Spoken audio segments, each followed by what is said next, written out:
Good morning guys. Good morning mga OC. Unang araw sa pa-challenge ni Jumper Sniper. Gusto ko muna kayong batiin ng isang maligayang araw. Sana ay lagi tayong nasa maayos na pangatawan, kalusugan at kaligtasan. Una sa lahat ay huwag natin kalimutan na manguna sa ating buhay ang ating Panginoong Diyos. Siyempre, unang araw ng ating challenge ni Jumper Sniper, kaya ito yung naisip kong unang content na mapanood ninyo sa aking channel. Alam ko na marami na nakakakilala sa akin pagdating sa YouTube, pagdating sa social media, dahil medyo matagal na rin tayo sa larangan ng pagbablog. Una sa lahat, ako po si Konsehal Lando Oficial. Ang tunay kong pangalan ay Rolando Mendoza Perez. Ako ay 57 years old. At naninirahan dito sa Barangay Puana, Nasugbu, Batangas, na kung saan nandoon ang ating founder na wala iba kundi si Jumper Sniper at ang Sword Community. Ako po ay may asawa at may 6 na anak. Ang aking panganay ay babae, lalaki, babae, lalaki, babae, lalaki. So, ibig sabihin, 6 yung aking anak. Ang panganay ko'y babae, ang bunso ko'y lalaki. So, salitan yung aking anak. Doon sa una, sa panganay, sa padalawa, sa patatlo, medyo malapit yung pagitan. Halos 1 taon lang mahigit. Tapos doon sa aking patatlo, paapat, palima, paanim, medyo malayo yung pagitan na. So yun, ako ay high school graduate lang. Yan, nakapagtapos ako ng high school sa sarili kong sikap, dahil galing tayo naman talaga ay isang mahirap lang. Kaya ako nasabing ako ay nakapagtapos ng kahit high school graduate man lang, sa sarili kong pagsisikap, dahil hindi rin biro yung aking pinagdaanan.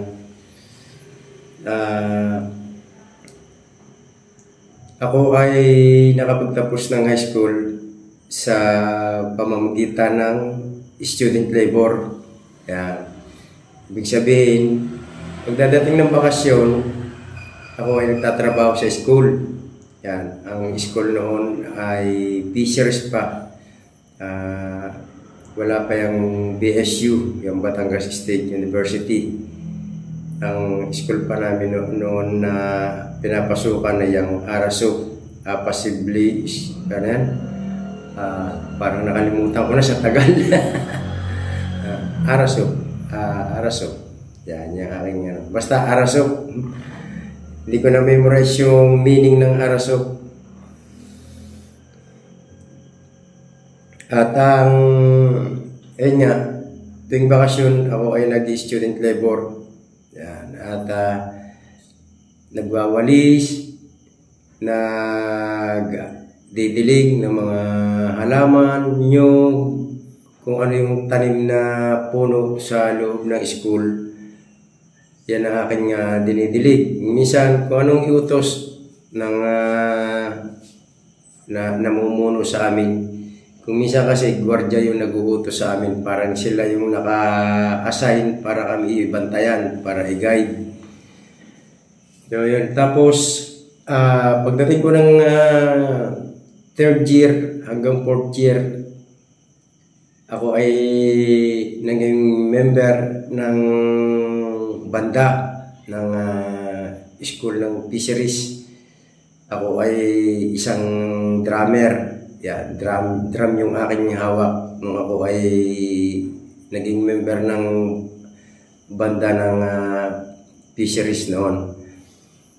At ako ay naging isang officer din ng CAT. Kaya medyo hindi ako kinakapos noon kung gaya ng uniform. Yan. Pagdating ng pasukan, yung yung huling 2 buwan na sahod ko, hindi ko na sinasahod. Inilalaan ko na yung pambili ng uniform dahil ang uniform naman noon ay sa school din binibili. Kaya medyo hindi ako nahihirapan sa uniform.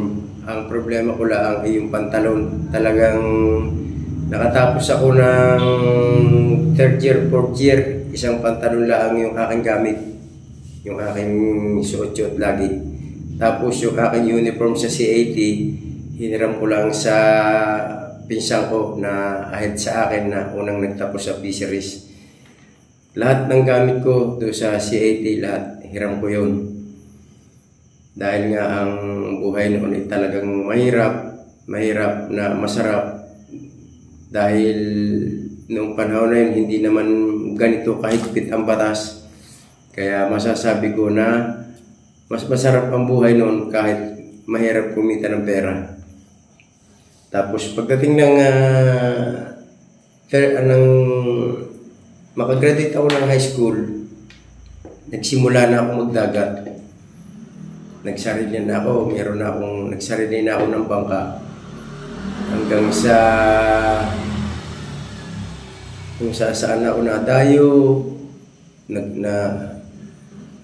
ang hanap buhay ko noon ay mangitang, magtulingan. Pero hindi pa noon lobster, hindi pa uso yung lobster noon.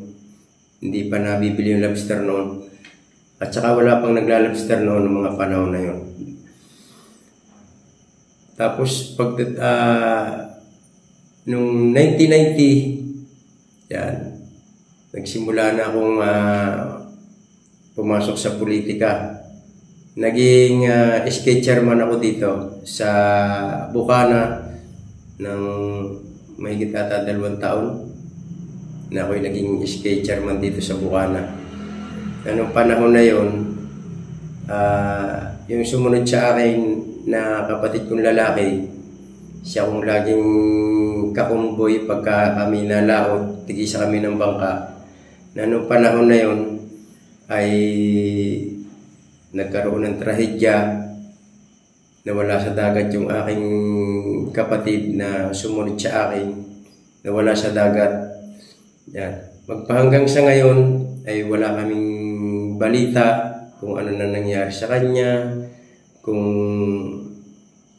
nadisgrasya ba o natao o nabangga ng barko.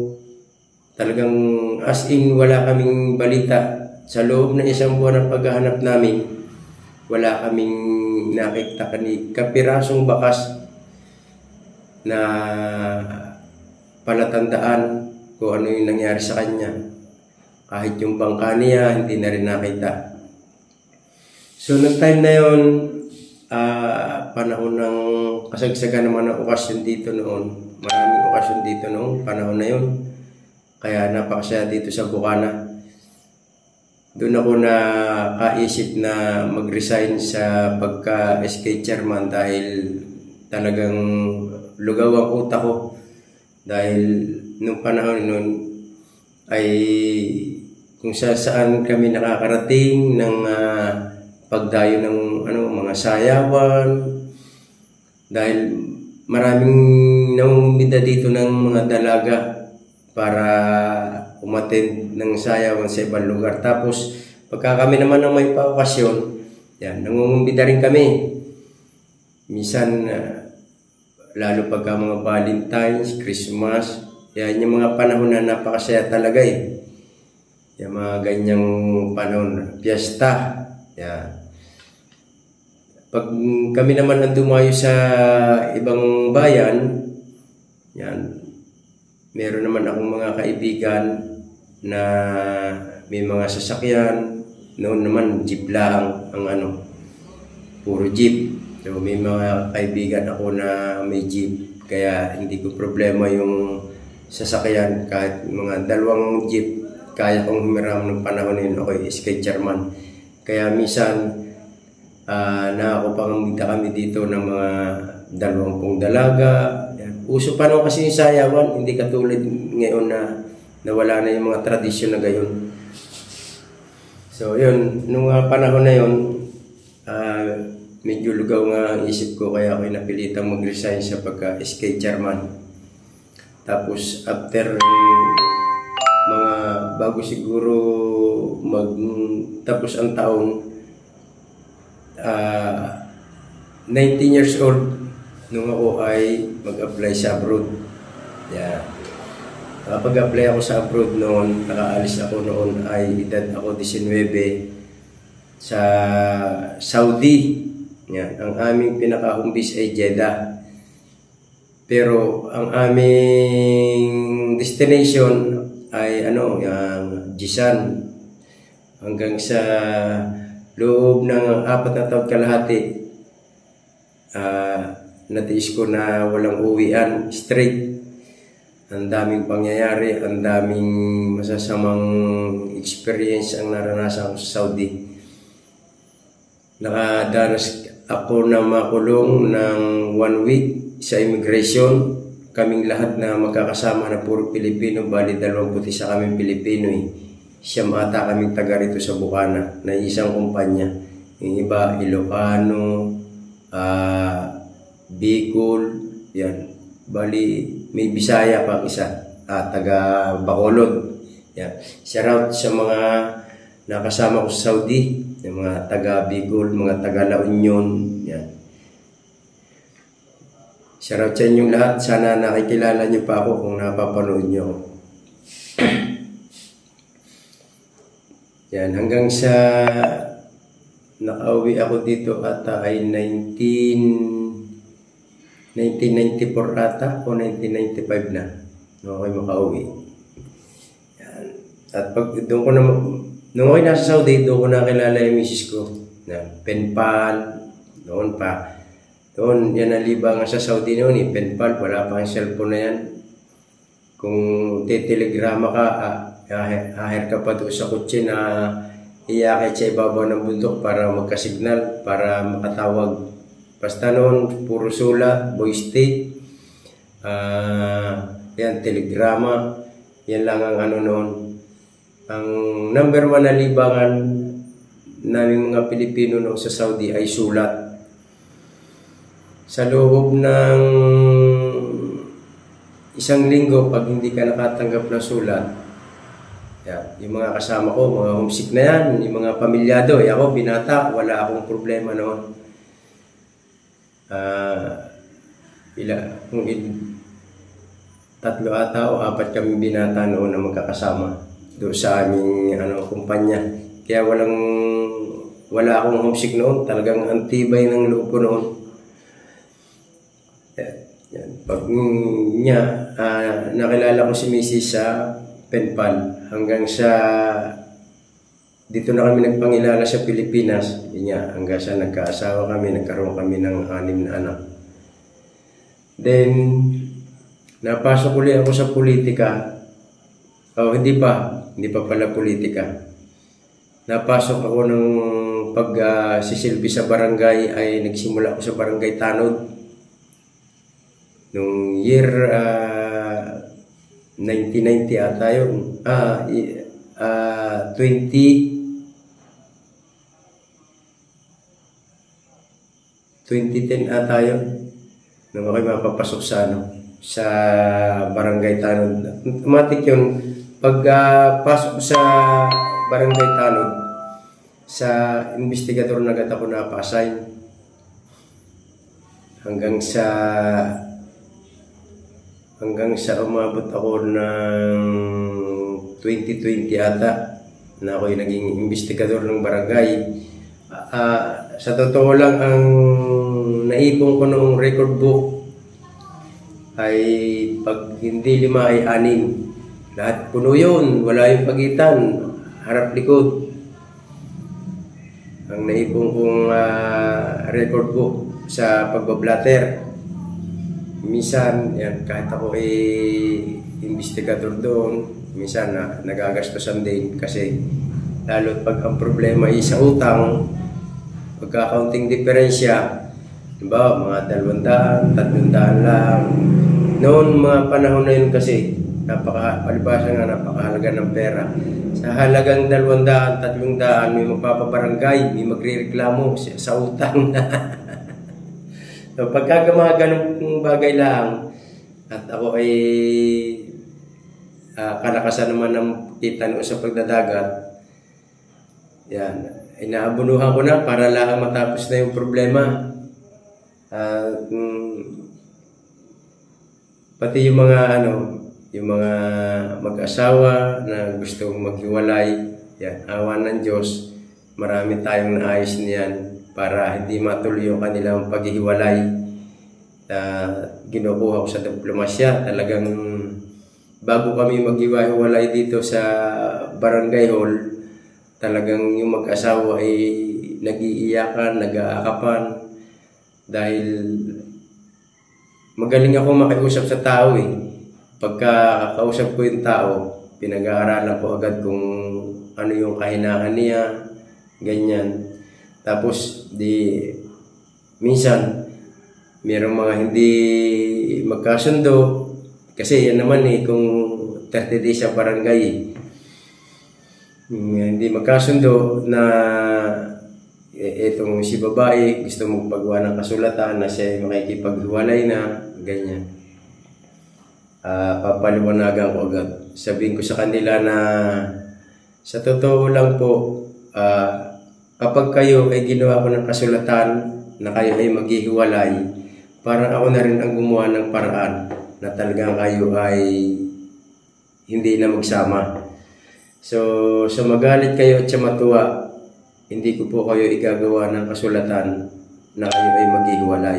Yan agad ang aking ipinamamatay sa mag-asawa pag gusto maghiwalay.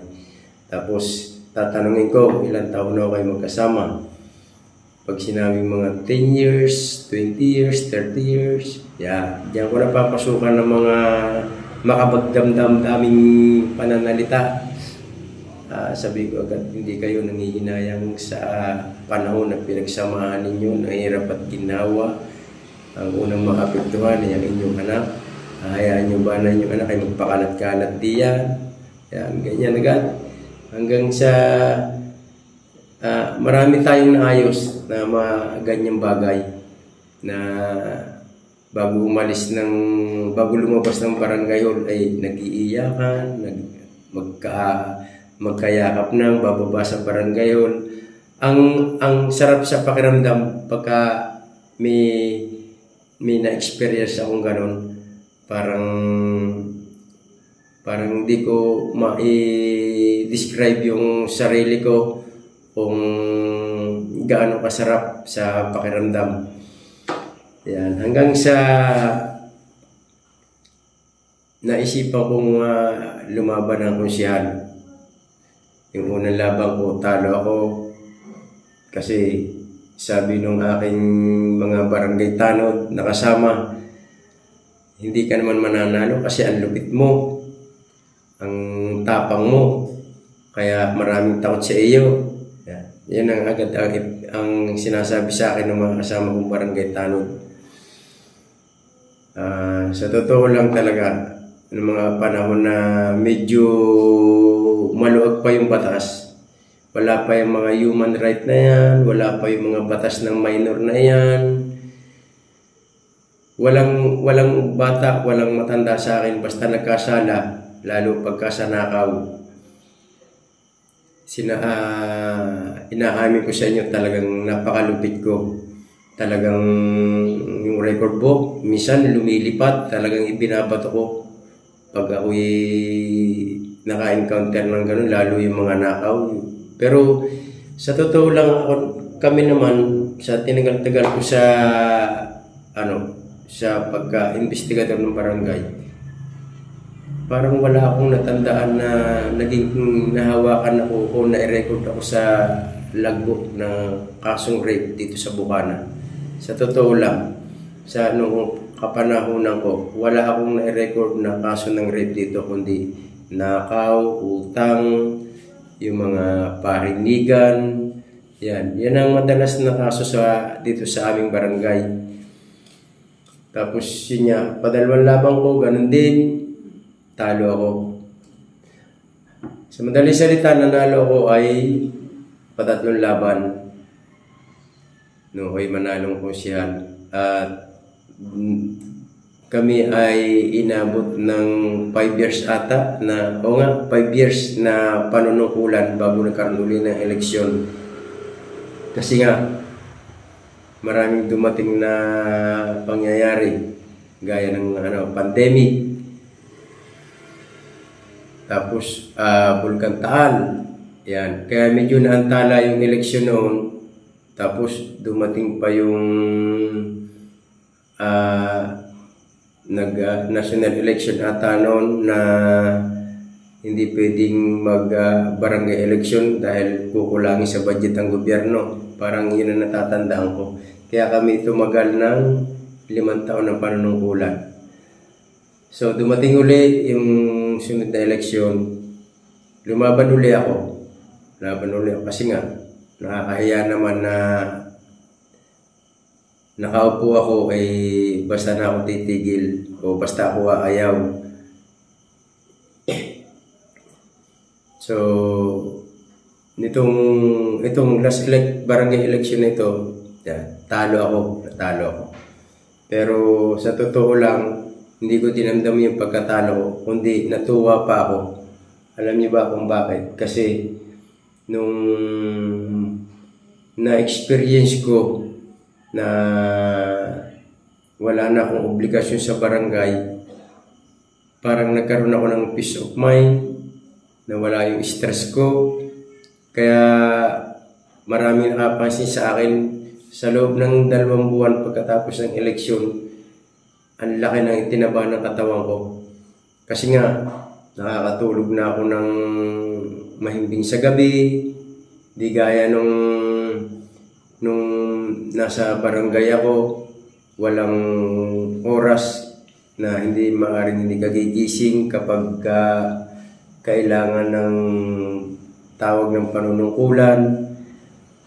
Walang oras na hindi ka responde kasi nga dahil galing ako sa barangay Tanod. So pagpasok ko sa barangay councilor, peace and order agad yung hinawakan ko. Yun agad ang napasay sa akin, peace and order. Kasi nga alam ko na yung mga pamamalakad pagdating sa peace and order sa barangay. So yun. Kaya anytime talagang pag may problema sa barangay, kahit pa sabihin natin may barangay Tanod, may hepe, hindi ako pupunta. Siyempre, hindi ko pwedeng pambayaan yung aking tungkulin, yung aking hinandel na tawag dito na sa panunungkulan. Yeah. Marami akong naging hawak na tungkulin sa barangay. Bantay dagat, naging pangulo ako ng mga ngawil, naging pangulo ako ng overall sa buong tabing dagat dito sa Nasugbu. Naging overall president ako hanggang sa ngayon. Kung tutuusin, ako pa rin yung overall president ng 6 coastal area ng Nasugbu kasi hindi pa ako nagre-resign sa BIPAR o sa Agriculture Office. Dito lang ako nag-resign sa barangay sa pagkapangulo ng mga ngawil. Pero ngayon hindi na ako active. Ayoko na. Sinabi ko sa sarili ko na lahat ng tungkulin ko sa barangay bibitawan ko muna o maaring bitawan ko ng pang matagalan kasi nga ngayon ko naranasan yung yung katahimikan ba, yung walang limit yung oras, kahit saan ako pumunta, kahit saan anong gawin ko, walang problema sa akin. Di katulad nung nanunungkulang ka, hindi ka pwedeng umalis ng barangay ng ilang araw. Kailangan sa loob ng isang araw nandito ka uli, kasi walang may tatawag sa iyo, lalo na nung magkaroon kami ng issue na cellphone. Hindi maaaring hindi ka sasagot pagka may tawag ng tungkulin. Kaya yun ang aking maaaring sabihin na malas na swerte. Kasi yan, gaya nga ngayon, kung mapapanood nyo sa mga vlog ko, kung saan lugar ako nakakarating ngayon, kasi nga wala na akong obligasyon. So ngayon, mga kakunsi, isang beses na ako napasali sa challenge ni Japper Sniper, at awa naman ng Diyos, sa tulong ninyong lahat na mga viewers, subscribers, followers, tayo'y nakagraduate. So sa madaling salita, ngayon ay panahon na uli ng pa-challenge ni Japper Sniper. Bali, pa-4 na challenge na ata ito. Itong ngayong October, o patatlo ba. So ngayon, October challenge, yan, ay isa tayo sa napili ni Japper Sniper na mapasali sa challenge. So sana suportahan nyo at palagi nyo panoorin yung aking mga i-upload. Yan. At siyempre katulong ko yung aking anak-anakan na si Kapakpak, si Hazel Aguila. Yan. At maraming nagtatanong, hanggang sa ngayon, maraming nagtatanong kung anak ko si Kapakpak. Si Kapakpak po ay hindi ko anak. Hindi po namin anak na mag-asawa yun. Si Kapakpak po ay pamangkin ni Mrs. Ang mami po ni Kapakpak ay matagal na sa ibang bansa. So, kaya sa amin lumaki si Kapakpak. Si Kapakpak po ay 4-month-old pala ang ay nasa amin na. Kami na pong mag-asawa ang nag-alaga hanggang sa makatapos ng pag-aaral niya. Nasa amin pa rin magpahanggang sa ngayon ay nasa amin pa rin. Kasi po ang mami niya ay nasa ibang bansa pa. Magpahanggang sa ngayon, ang mami niya po ay nangingibang bansa pa, nagtatrabaho pa sa ibang bansa. So yan po, nasagot ko na po yung katanungan ng marami. Hanggang sa merong nabisita sa kubo, sa cottage ko, may mga nagtatanong pa po din ng ganyan na, Pons, anak mo ba si Kapakpak? So, pinapaliwanag ko sa kanila. So, dito, kaya pinaliwanag ko rin dito para alam na ninyo. Hindi nyo na madinig sa iba. At ako na mismo yung nagpaliwanag sa inyo. So, ayan na mga konsi. Ako ay hindi ako magsasalita sa inyo na kayo ay mabibigyan ko ng magandang panoorin, ng magandang content, na kayo ay talagang mapapasaya ko. Hindi ako nangangako sa iyo, pero gagawin ko yung the best naming mag-ama para mapaligaya kayo dito sa aming haraping challenge na ito ni Japper Sniper, kahit na medyo mabigat-bigat yung pa-challenge niya ngayon. So ayan mga konsi, ako'y gumawa ng ganitong video kasi nga gusto ko bago tayo magsimula, bago tayo magkasama-sama uli sa ganitong larangan ng social media, ay gusto ko ay makilala niyo ako ng lubos at malaman ninyo yung aking totoong pagkatao. So ayan, hanggang dito na lamang mga kakonsi. At maraming salamat ulit kay Japper dahil sa pamamagitan nitong pag-YouTube ko, napakarami kong nakilalang tao, napakarami kong naging kaibigan na hindi lamang taga rito sa Bukana, halos buong mundo na ata ay meron akong nakilalang kaibigan na yung iba ay hindi ko pa nami-meet, yung iba naman ay na-meet ko na ng personal. Yan, gaya nga ni na Edo G, ni na Daskol, ni na Source, ni na Julie Perangco na yan, na dati lagi lamang sa cellphone magkakausap, naglulukuhan. Yan, gaya ngayon, napakarami ng community. Siguro naman nakikita niyo ako kung saan community. Kaya marami akong nagiging kaibigan. So, yan. At sana hindi lamang tayo sa social media maging magkakaibigan, magkakakilala, magkakabiruan. Sana magkita-kita rin tayo ng personal habang tayo ay malakas pa, habang tayo ay nandito pa sa mundong ibabaw. Sana ay maramdaman naman natin yung tayo ay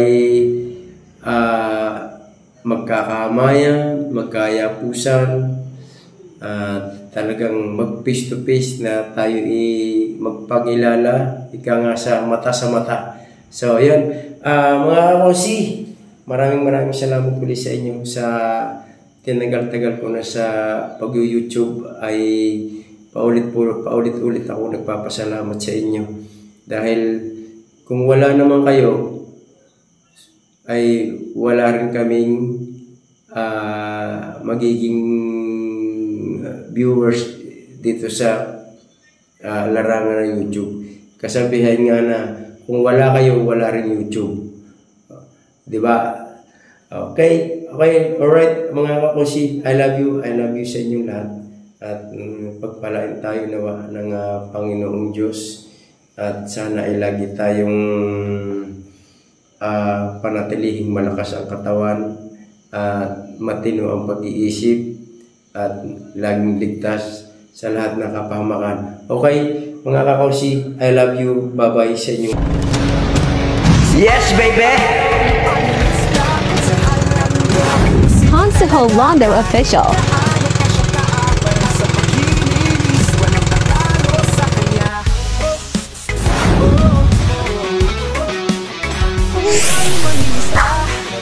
Laging masikaso, makinis sa ulo.